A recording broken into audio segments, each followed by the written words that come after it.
Hi everyone, I'm Jeff Teagan, Raleigh, North Carolina. We have some exciting things to talk about because Toyota just announced changes coming to the 2023 Highlander. I'm going to break them down section by section. We have changes in performance, in engines, in multimedia, in features, and much, much more. Maybe even wheels. And we've got a special guest today. That's right, we've got a 21 Highlander Limited. This is the perfect vehicle to show you what's new, not just on Limited, but on all the trim levels. In fact, let's go deeper. Deep dive, my friends. This is my wife's Highlander Limited, so be nice to it. Here we go. New, this refresh for 2023 will not involve exterior styling changes. So what you see is what you get. It's beautiful, it's classy, it's also tough and rugged, so it appeals to a lot of different people. What is new is underneath here.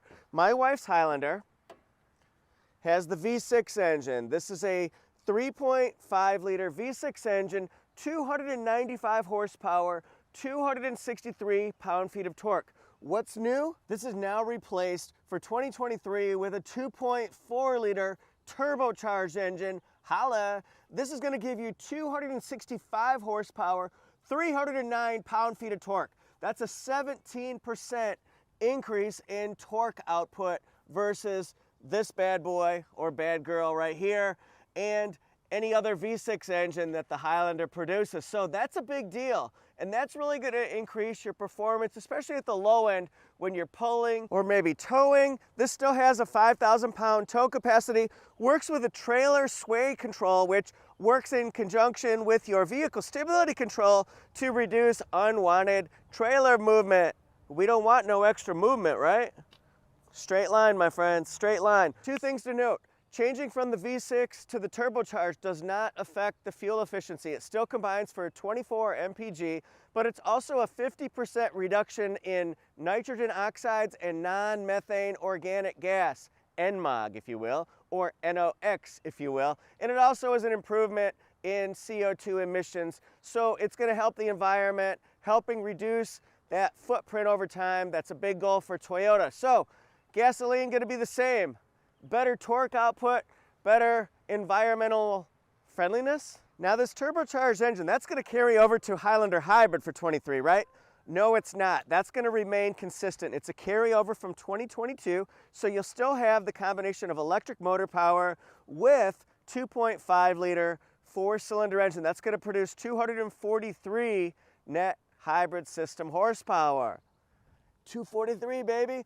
But what does that do for MPG? Well, remember the gasoline I just said, that stays at 24 MPG combined. Well, up to 36 MPG combined on a hybrid. So significant difference between gasoline and hybrid, if that helps you make your decision. Which one's better for you? Next section. Da da da da da da da da da da da dun dun dun. Da, da, da, da, da. All right, this one right here, Highlander Limited gasoline version, does not have power folding mirrors. That would be nice, especially if you're going into a tight parking structure, parking spot, or your garage.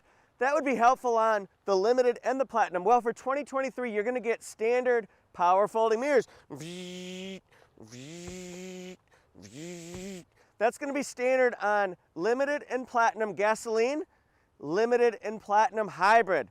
Big benefit there. Next section. Da da da da da da da da dun dun dun. We're gonna go inside here. Now this is an improvement that we all are gonna be excited about. This is a big improvement right there. But let's start with the smaller one right here. Look where the wireless charging pad is. If you have a Highlander, you know this. It's just not a convenient spot. I know Toyota engineers thought that they were doing a smart thing. They were being sneaky, being clever. But look, it's in the way of, you have to move this in order to put stuff in there. Not good. Don't like it. People don't like having their phone out of the way. So what do? Smart. This is called the Smart Shelf Storage. So it's going to be right here. Take a look at that. Very convenient. And it makes sense. Now this is logical. Your wireless charging will go right here. Oh, I can't wait to talk about these changes here. Holla. And then what do we have here? Oh, look, we've got a USB cord for my Apple CarPlay and my Android Auto. No, we don't need no stinking cables anymore. That's right, everyone is going to be getting wireless Apple CarPlay, wireless Android Auto as part of Toyota's new audio multimedia, Toyota Audio Multimedia System. This is cool. We've seen it rolled out on things like Tundra, on Sequoia. Oh, I can't wait to talk about this. It's 5 times the processing speed, over-the-air updates. The voice commands are really cool on here. You can just wake it up by saying, "Hey Toyota, take me to In-N-Out Burger." "Hi Toyota, tell me a joke." "Okay Toyota, tell me the weather." Things like that, and it will just tell you. And in fact, it's a little bit smart. It's conversational. It picks up so many different forms of how you might say something. Hey Toyota, give me directions to PNC Arena, where I'm from. Just say, "Here are blah, blah, blah, blah, blah. Would you like to go there?" I said, "How long would it take to get there?" "It looks like it's about 5.6 miles and it will take you 16 minutes to get there."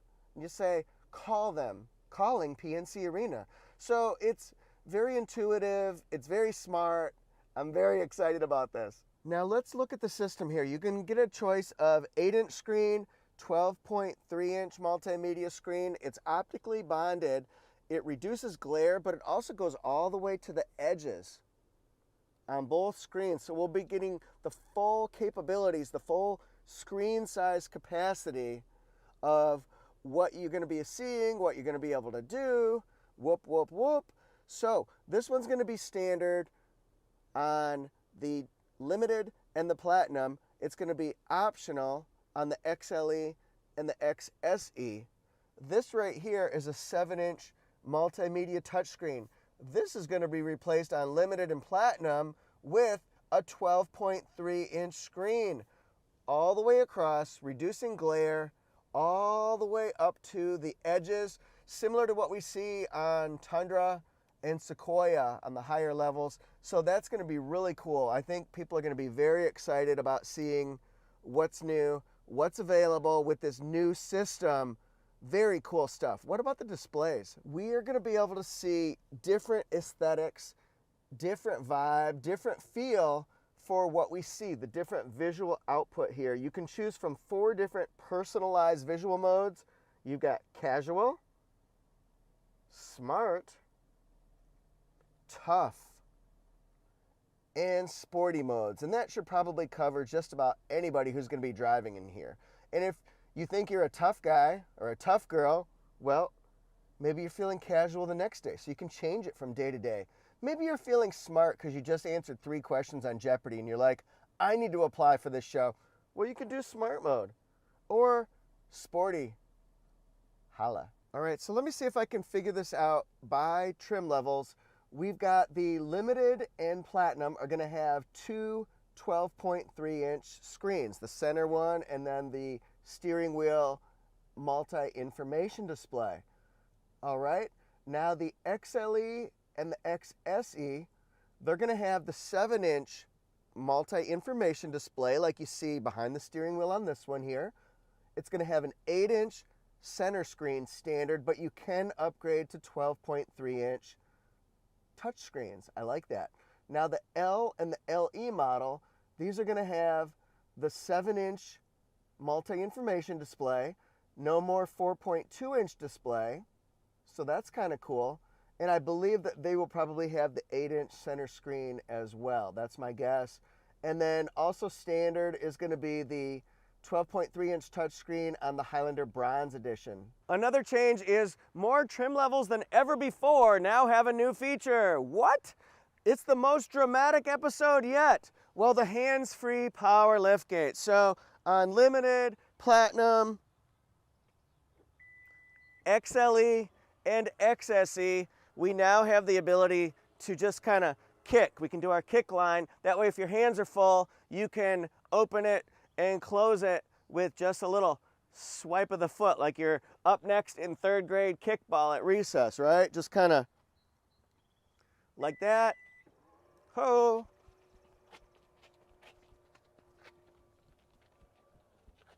So that's cool. 4 trim levels. Whoa, that was weird. Old Faithful just went off. Woo-hoo! Woo-hoo-hoo-hoo! That must mean there's a new color for 2023. That's right, cypress green. We see it, that deep color that you see on Sienna hybrid. Whoa, cypress. I would love to see a nice dark green, beautiful deep color. That's a color that's been missing in the Highlander arsenal, I guess. I will really enjoy seeing that. I think it's gonna be really cool. I hope to see that in person real soon. And this next one, I believe that it's a change if I'm reading Toyota's press release correctly. I believe that the wheel color is gonna change for the XSE, but again, if I'm wrong, I'm putting it at the end of the video, it was a two-tone, like a blackish and silver metallic two-tone accent, 20-inch machined alloy wheel on the XSE. From what I understand, it's going to be an all-black wheel design, still 20-inch, so I think that might be new, and that'll add to the sportiness. A lot of vehicles are going that all-black way, so that would make sense, and that would be logical. Let's see if I heard that one right. We'll wait to see our first 23 XSE Highlander in person. All right, whoa. All right, so that's it for these updates. What do you think about the refreshed changes coming for 23 Highlander? To me, the idea of a refresh is don't make a small impact, we shock and awe. So to upgrade to the new multimedia system, a new engine with a refresh, normally that comes with a redesign. What? So anyway, what do you think about this one? Are you happy or sad about the V6, or are you waiting and seeing what this is going to do to performance, the feel, the climb, the quick acceleration? I have a feeling people are going to be pretty impressed with this. So I'm sure people will be on both sides of losing the V6, but don't worry, change is good. I think we're gonna like this one. Haven't driven it yet, haven't seen it yet, but I'm excited to see what happens. Also, a small feature, I'm so excited about the change in location for that wireless charging pad. I'll bet a lot of people didn't use it because it was kind of tucked away in that center console. So to me, big changes. I can't wait to see my first Cypress Highlander. Oh boy, this is big. Woo! B-I-G, notorious, if you will. Thanks everybody so much. Please hit subscribe if you're new. I've got another update coming for you tomorrow on a popular vehicle as well. I think you're gonna like that one. We've got a lot of changes, a lot of things to talk about in the next month. Whew, you're gonna be so sick of me because there's a lot that's new. Oh boy, this is gonna be good. Need to breathe into a paper bag. All right, again, hit subscribe. Thanks for being here, everybody. I appreciate you all. I'm on Instagram and TikTok at Toyota Jeff Reviews. And then my second channel, which looks at all brands, not just Toyota, but includes Toyota. I think I have 16 videos of Toyota products up there. What? All right, that's Auto Jeff Reviews. So Auto Jeff Reviews. Thanks, everybody. See you next time. Peace to the world. Bye.